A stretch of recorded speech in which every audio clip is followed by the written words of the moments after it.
So anyway, YouTube, I'm getting into like debates with evolutionists that think they can mock God and the Bible. So someone used the point that chickens have a gene for teeth, right? They call it a recessive gene.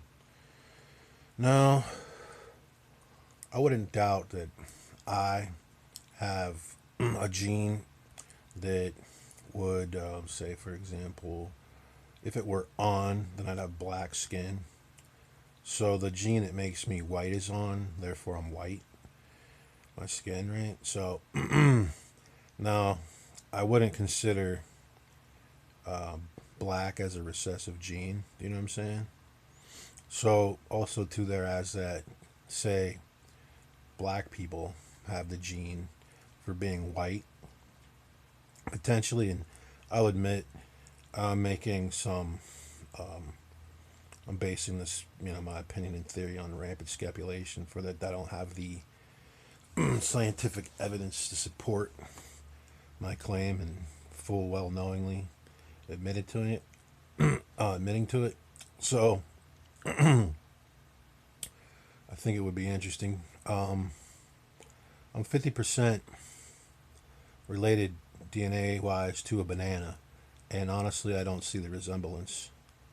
And anyone that can claim they could even like postulate how you could go from asexual reproduction to sexual reproduction, like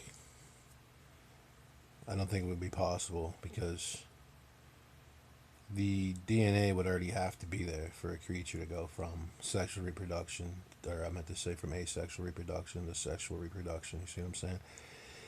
And a lot of the mistakes these evolutionists make is that they claim they go down as deep as they can dig and they find only certain creatures. Creatures that used to crawl along the bottom of the sea, right? I'll use sea instead of ocean, okay? So, now, if you look at the way water pools, it seems to gravitate towards the lowest point. I don't know, I think it's got something to do with gravity or something like that. Um, the fact that water is a liquid. I'm pretty certain that's the reason. So, the lowest point now is like in the ocean. Like, well, just let's say the ocean in most places is lower than the land, and some places where creatures dwell. I know there's, I think, son of a bitch, there's a place out west, Death Valley, California, that's actually below sea level. Okay. Now, I'm certain that there's creatures living now that live below the elevation of Death Valley. Let's just say crabs, probably like, I don't know what the hell are those things called again. I used to watch the fucking show on the Discovery Channel. Not that I tuned in for it. I mean, there's nothing better else on. And I don't know. I'm not some kind of sicko that likes to see other people suffer. And I don't care if you give me a fucking $1,000,000. I want to step foot on one of those fucking boats. You know what I mean? Go ahead, talk shit. You know what I mean? But that would totally fucking suck. You know what I'm saying? I don't care if you told me I could spend one day on a fucking boat and a helicopter would fucking come pick me up, right? And they give me $100,000. I wouldn't do it. You know what I mean? You know what I mean? Like, you'd be on a boat with a bunch of fucking, you know, slap nut grab asses and just fucking end up going overboard, and maybe they don't happen to like you and just leave you. You know what I mean? Because your opinions and viewpoints are different than theirs. Any rate, so they got these, and I'm a loss for what the fuck they're called, dude. Freaking snow crabs? I don't know, dude. Some kind of, let's just call them a crab, okay? So, they're naturally living right now at a lower point than land animals, okay? So, I don't really like to talk like this, but let's suppose 20 feet of mud just got dumped all over the earth, all at the fucking same time, everywhere, wiped everything the fuck out, okay? And pretended like none of the other fucking fossils that ever existed were there. And then aliens would come down and say, look, the deeper we dig, we only find these fucking crabs at the lowest point. So naturally they're the oldest fucking life form on the fucking planet, right? Well, they also lived at the lowest fucking point, and I'm not talking about the fucking lowest point of the ocean where like fucking thermal vents are, whatever they're called. I'm talking like the point is that they claim that the lower you go is part of a fossil record, and that animals below a certain level are lower or older. When that's like saying that, I'd rather use the term the horseshoe crab because I'm more familiar with actually seeing one of them before. So you have a horseshoe crab and an elephant, right? So if an elephant got buried in a mudslide and a horseshoe crab got buried in a mudslide with all the conditions proper for fossilization, I don't believe that the horseshoe crab is any older than the elephant. You see what I'm saying?